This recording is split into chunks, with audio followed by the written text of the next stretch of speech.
آقائے دو عالم نور مجسم صلی اللہ تعالی علیہ وسلم نے فرمایا کہ رمضان صبر کا مہینہ ہے۔ صبر کیا چیز ہے؟ ہمارے ہاں صبر کا یہ مفہوم ہے کہ مصیبت کو برداشت کرنا۔ جب کسی پہ کوئی مصیبت آتی ہے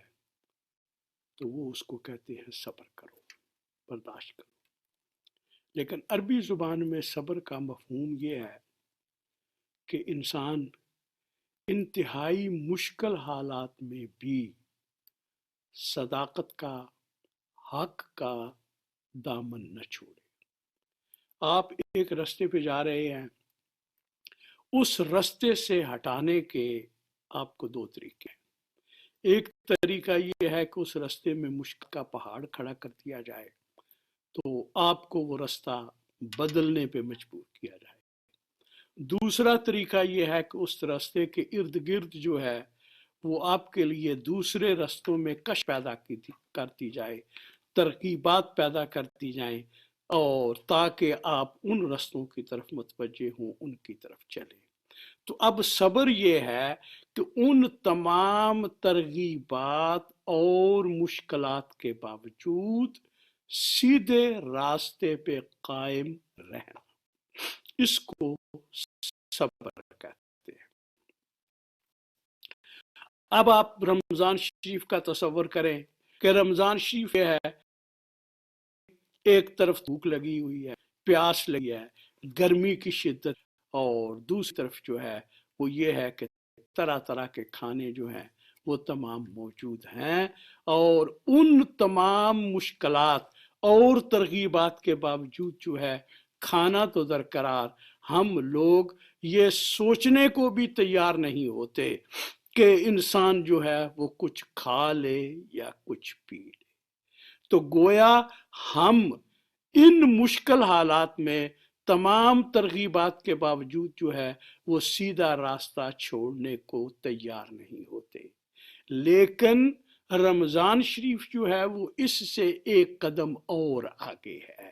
اور وہ قدم یہ ہے کہ صرف بھوک اور پیاس کو برداشت نہیں کرنا ہے،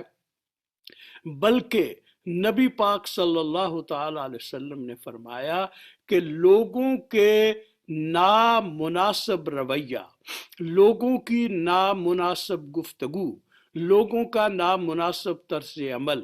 اس کے باوجود آپ نے صبر کا دامن جو ہے وہ اس کو پکڑنا ہے۔ آقائے دو عالم نور مجسم صلی اللہ علیہ وسلم نے فرمایا، ان صابہ احد، اگر کوئی آدمی روزہ دار سے بدتمیزی کرتا ہے، بد کلامی کرتا ہے، فَلْيَقُلْ إِنِّي صَائِمٌ، کہنا چاہیے کہ میں روزے دار ہوں، روزے کی وجہ سے میرے اندر اتنی طاقت آ گئی ہے کہ میں تمہاری اس بد زبانی اور بد کلامی کو برداشت کرنے کی طاقت رکھتا ہوں۔ اور اسی طرح اگر کوئی آدمی جو ہے وہ دست درازی کی کوشش کرتا ہے، پھر نبی پاک صلی اللہ علیہ وسلم نے فرمایا وَإِنْ قَاتَلَهُ أَحَدٌ فَلْيَقُلْ إِنِّي صَائِمٌ،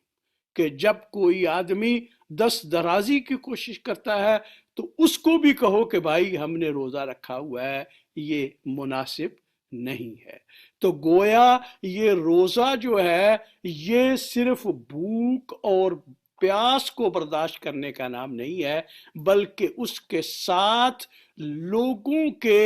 اشتعال انگیز رویے کے باوجود اشتعال میں نہ آنا، لوگوں کی طرف سے بد کلامی ہونے کے باوجود اپنی زبان کو، اپنے ہاتھ کو کنٹرول میں رکھنا۔ تو یہ رمضان شریف جو ہے، یہ روزہ جو ہے، اللہ تبارک و تعالیٰ کی طرف سے ہماری ایک بہت بڑی تربیت ہے، اور تربیت یہ ہے کہ دوسروں کا نامناسب طرز عمل جو ہے وہ میرے عمل کو نامناسب نہیں بنا سکتا۔ اللہ تبارک و تعالیٰ مجھے بھی اور آپ تمام کو روزے کے ان مقاصد کو سامنے رکھتے ہوئے روزوں کی تکمیل کرنے کی توفیق عطا فرمائے، آمین۔